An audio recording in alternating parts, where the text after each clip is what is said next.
Hi there, Alfredo here. Welcome to the second video of my short video series about license plating functionality in Business Central using package tracking functionality. In the previous video, and I will share the link in this page, we looked at configuration and setup and the concept of package tracking in Business Central. And we also looked at an example with a simple item with the base unit of measure set in pallets, is this item here, number 1023.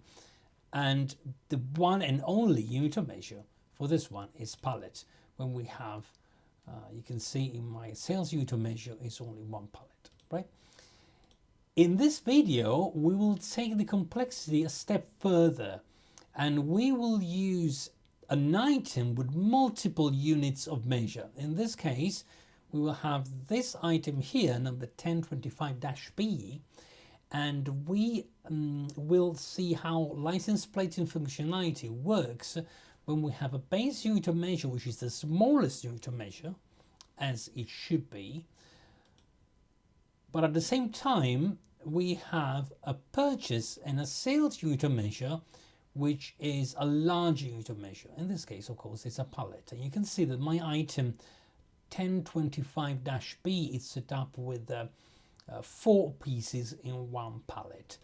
The item tracking is set up with a package for WMS. There is no lot number on this item, which is going to be the topic of the next video, when we will increase the complexity even further, and we will use package tracking, pallet number and lot number with multiple units of measure.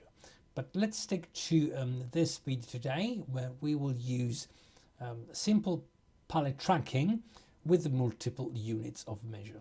For this video, I will use a location with simple WMS because we already have quite a lot of complexity caused by the package tracking. However, the concepts that I will explain today apply to locations with full WMS, directed put away in pigs, warehouse receipt and warehouse shipments.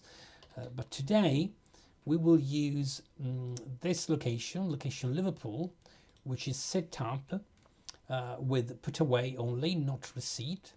Therefore, the warehouse activity that I will use to receive and put away items is going to be an inventory put away. We have pick enabled but not shipments. Therefore, I will use an inventory pick as my outbound warehouse activity, and of course I have been mandatory because this is essential for what we want to do. And you can see that I have a few bins in my location that we will use to receive, move and pick this item using package tracking, essentially license plate functionality. So let's get started with the first of our tasks, which is of course a purchase order. We're going to receive this item, purchase and receive, into my location Liverpool. So let's look at the purchase order and let's create a new one. I'm going to choose, let's say, this vendor because I don't have a location code here, so that I can change it when I want to. And you can see that I have a recurring purchase line here that automatically populates on my purchase order. We can leave it as it is, it's not going to do anything. And say we have £20 of miscellaneous expenses, okay? And together with this general expense, we're going to receive the item that I just created. And it will go with 2 pallets, and each pallet is £500. All right, so this is enough. Actually, I need to confirm my location Liverpool, right? And I need to update because changing the location code on an item essentially revalidates or essentially it's a refresh action on the purchase lines. So it will just re-update it if there is no price, okay? Very good. So this is my purchase order for my item. Now, unlike what we did last time, where we created the order, we created the warehouse receipt, and then we updated the item tracking functionalities, created these pallets. Now there are two ways, right, of setting up the pallet tracking functionality using simple warehouse. Option number one, we can update the item tracking on this order using the item tracking lines here, or we can add the tracking directly on the put away. I will show you both options because companies can operate in either ways. It's really a matter of business process. So let's look at the first option. When do we use the first option and we update the package tracking here? Maybe when we have a sort of a packing list and the supplier, in this case our vendor, right, to use a Business Central terminology, our vendor sends a packing list ahead of the receipt, and in this packing list we have the pallet numbers and the lot numbers and the details of what we're going to receive. If this is how you operate, a member of the purchasing team or the warehouse team, maybe, unlikely the warehouse because purchase order contains also financial transactions that we don't often let warehouse personnel use. You want your purchasing team to update the item tracking essentially. So in this case, what we're going to do, we're going to use the same concept and process that we created before. So we can assign a package number, right?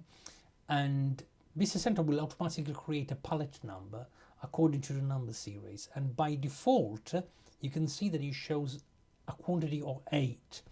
A quantity of 8 now, which is not the quantity equals to 2, because the item tracking functionality is always calculated by the base unit of measure of the item. And this is essentially the package, the package tracking, license plate functionality. So we essentially track all the entire content of the pallet. So all the single pieces in my pallets are going to be tracked with the same pallet. So because I have 4 units per pallet, there's something that again through the packing list or a warehouse, a member of the warehouse team receiving, they can the item can update. So I'm going to do what warehouse personnel would do. 4 pieces, 1 pallet with 1 pallet number, and the next one is going to be the next pallet. Again, Business Central created the details for me. Now nothing is undefined, so purchase line quantity 8, item tracking quantity 8, all is good, and so I can actually receive it. Okay, this item. I have a purchase account missing here, so let me get rid of this line so that we don't need it. Okay, good. So the item tracking functionality is defined in the purchase line subtable, like item tracking functionality.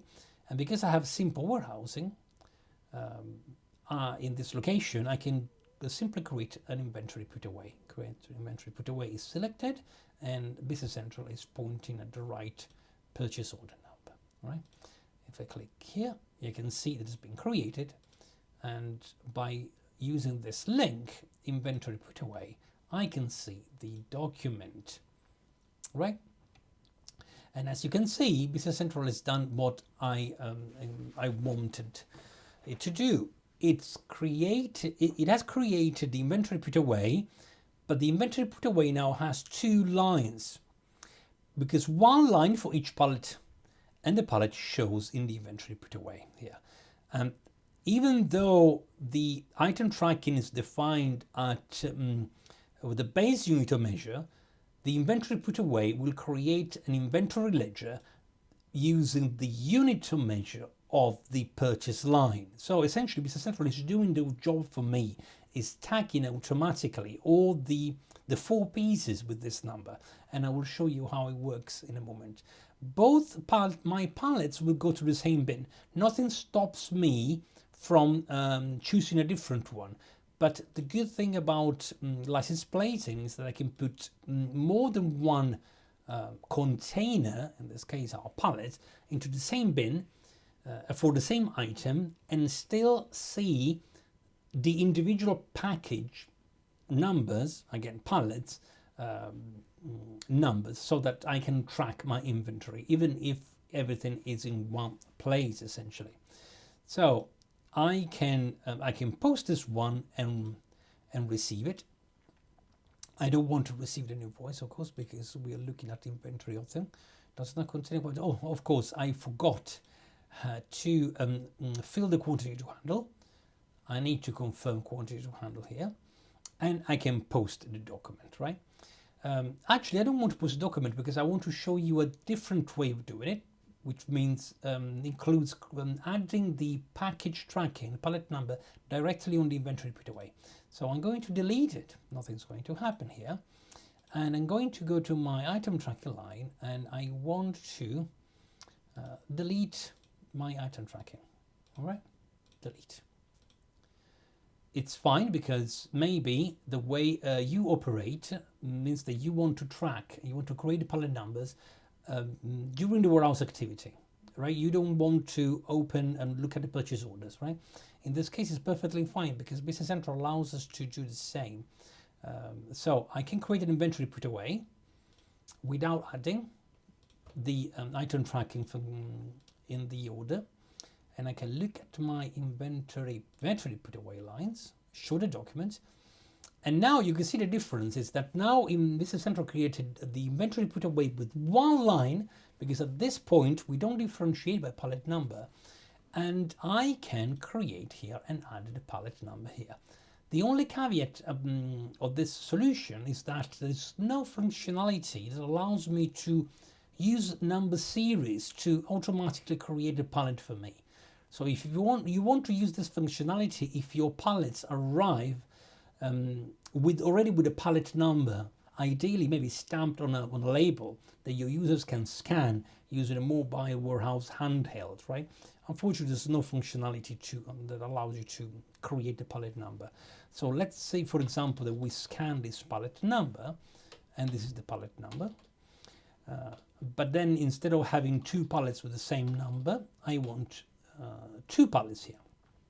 So the one thing that your warehouse personnel can do is to put quantity to handle 1 here, and then use a functionality to split the line. Business Central will automatically calculate the remaining quantity, and here I can simply change this one to number 2. Again, we lose a bit of automation. However, using this functionality allows a good segregation of duties, right? So warehouse personnel doesn't have to touch the purchase order. Regardless of how you operate, you can use either of these processes. So now that the quantity to handle is correctly populated, we had the pallet numbers, we can go and post the document. I don't want to receive an invoice, I only want to receive. And there we go. Now the warehouse activity has disappeared, and if I look at my line here, I can see quantity received is 2. The interesting part is that if I look at the receipt, you can see that I have one receipt with one line.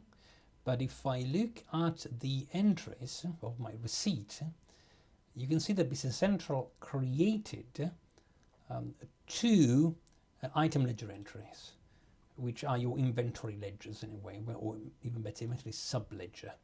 And instead of creating one ledger for the same item with a quantity of 2, it created 2 entries because, like what we did in the previous video, inventory transactions are created by the packaging tracking, essentially, number. So for this pallet, again, in this case, we have 4 singles, 4 pieces in this pallet, and 4 pieces on this other pallet, both in the same bin, right?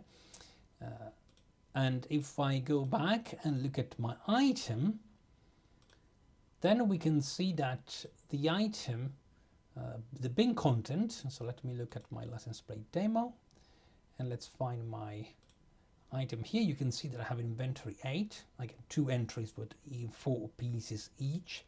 However, if I look at my warehouse bin content, now the bin content shows 8 pieces in one place because both pallets are in the same bin.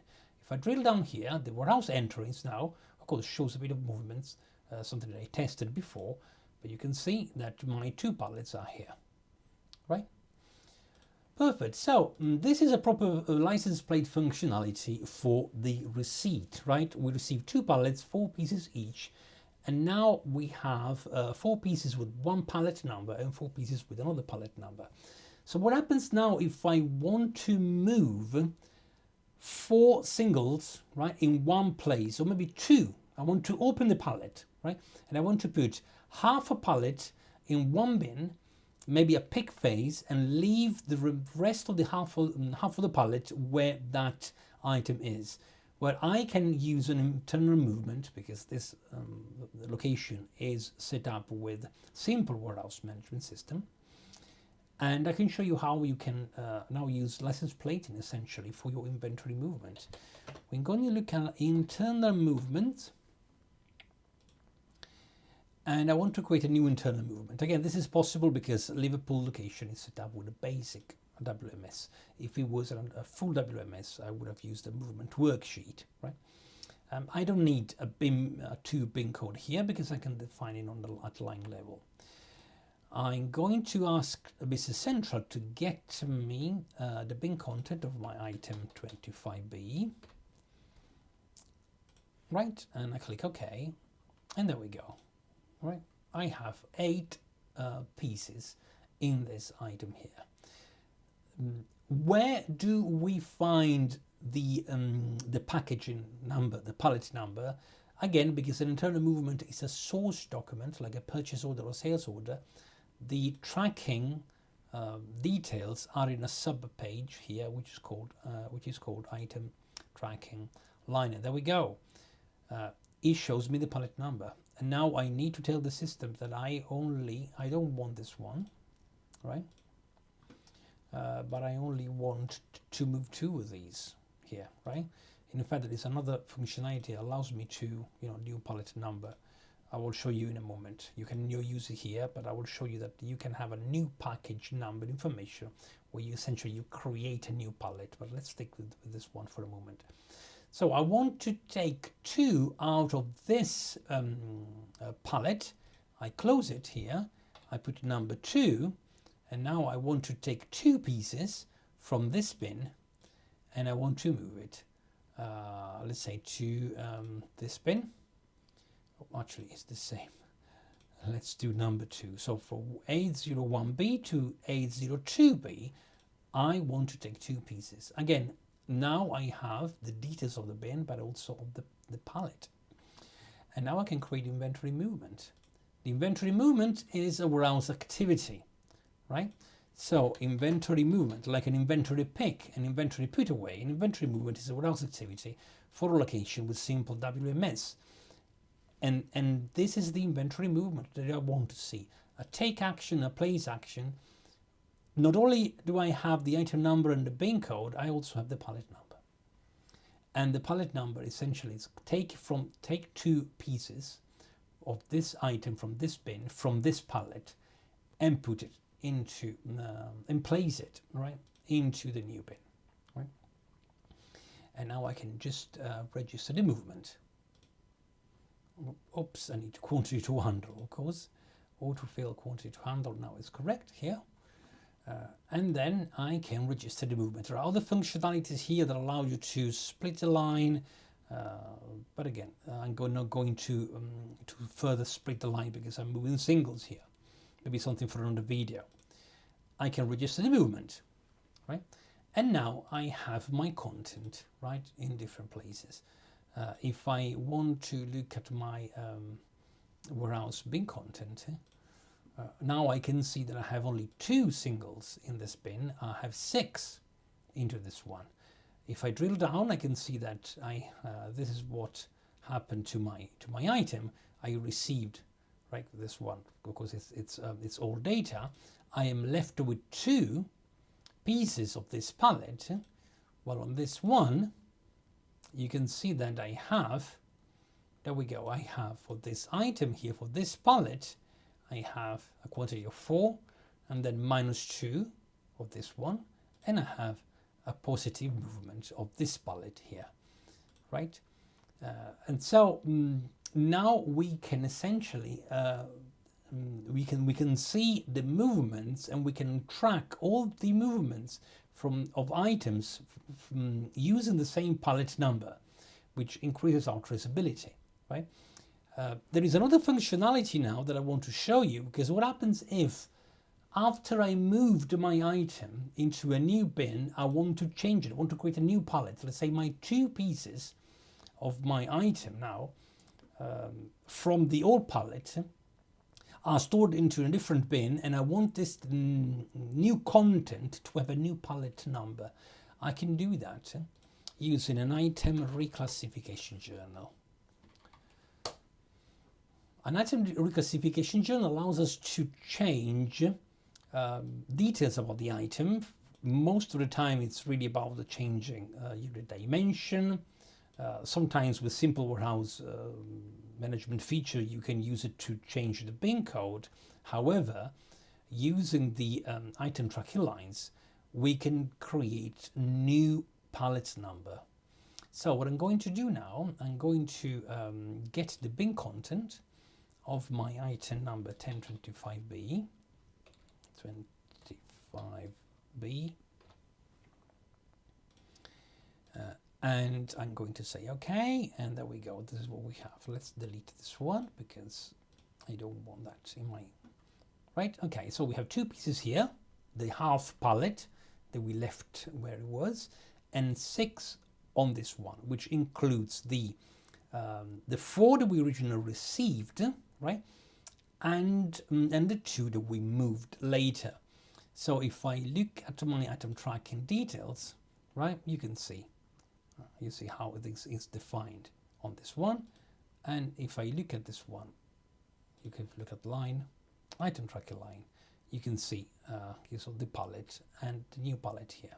So what I'm going to do here, I'm going to go to my item tracking details here, and let's say that I want to give this new pallet number something like this, 3, right? And it's going to be, right, only 2, and it's 2, it's already what I want. So I'm going to change this 1 to 2, right? And so I need to delete this one because this is something I don't need. Yes, okay, and there we go. I have my item line B here. I have my new pallet number for these 2 pieces. What I'm going to do, I'm going to post this item reclassification journal. New bin code, but sometimes, of course, I forgot about the new bin code. Again, I don't want a new bin code. I'm going to leave this pallet here. Again, this is something that you can do to make it faster. But you move the pallet, the item, the pallet, let's say, or the half a pallet, into a new bin code, and you change the pallet number directly here. But I showed you how to do it in 2 steps, but you can skip 1 step essentially.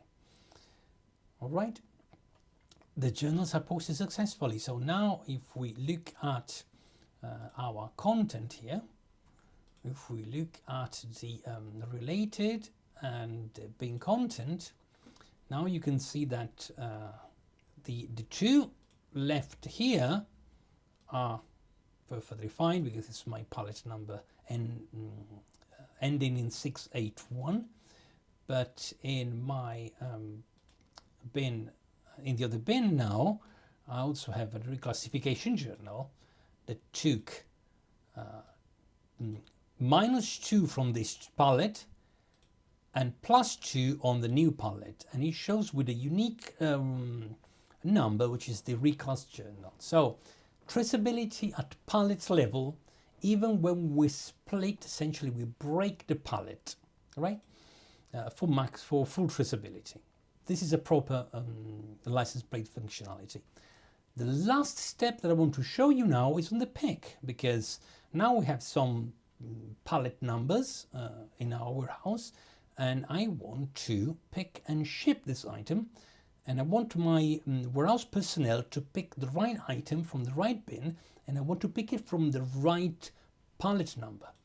So I'm going to create a new sales order, and I'm going to choose, let's say, this one, even though the, let me see, I might have data, yeah, ship to code, it's invalid. This is something about some test data, something I was doing. There we go. I'm going to use this one,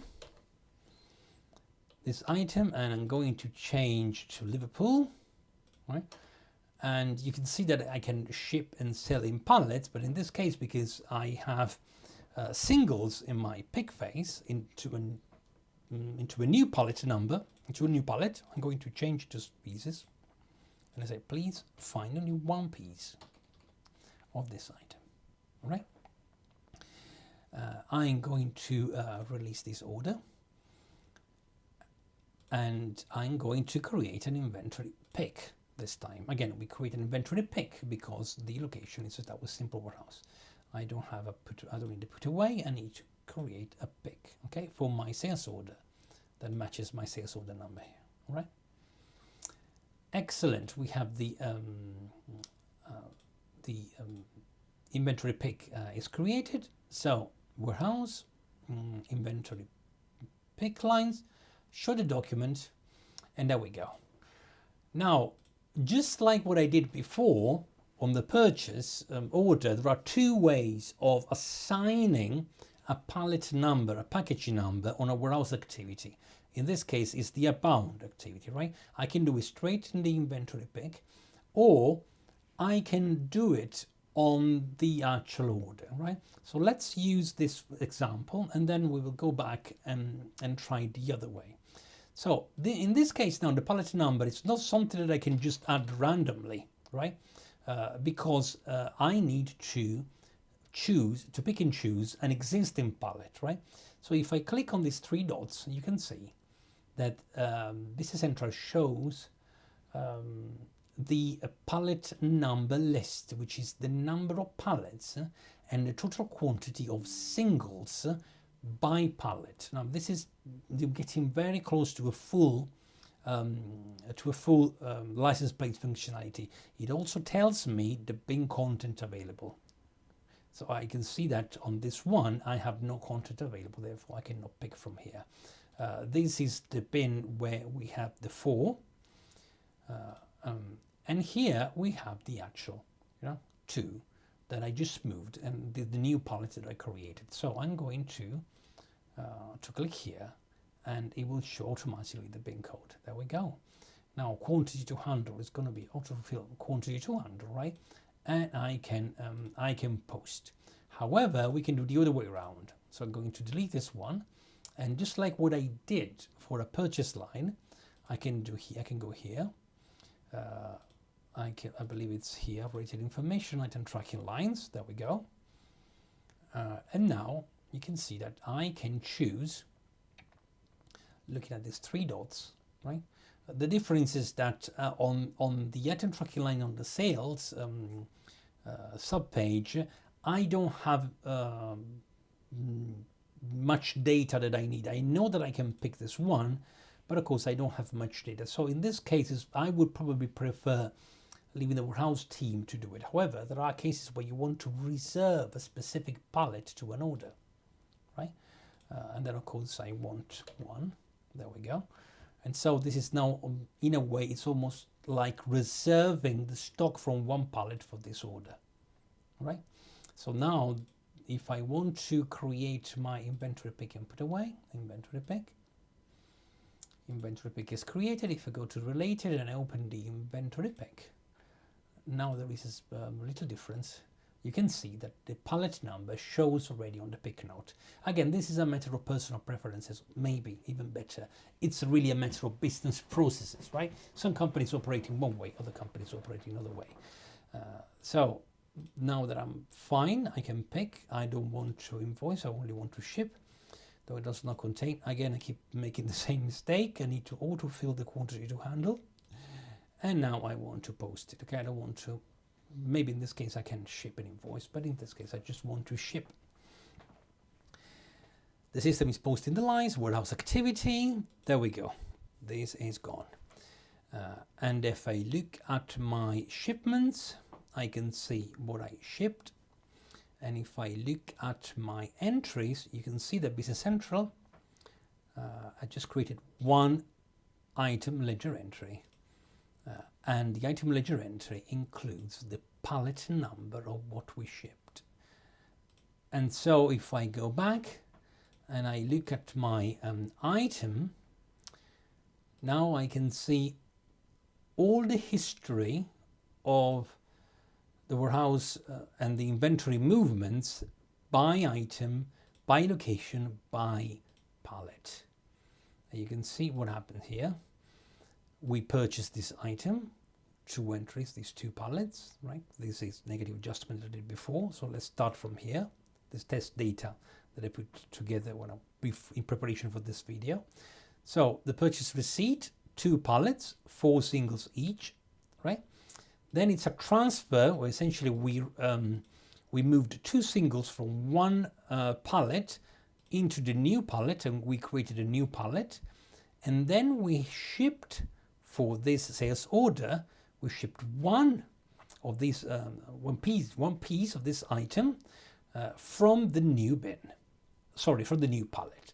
So traceability maintained at all level. If I look at my bin content, now I see that in this one, in this bin A01B, I have only 5 singles because this one has been just shipped, right? It's been shipped from this pallet.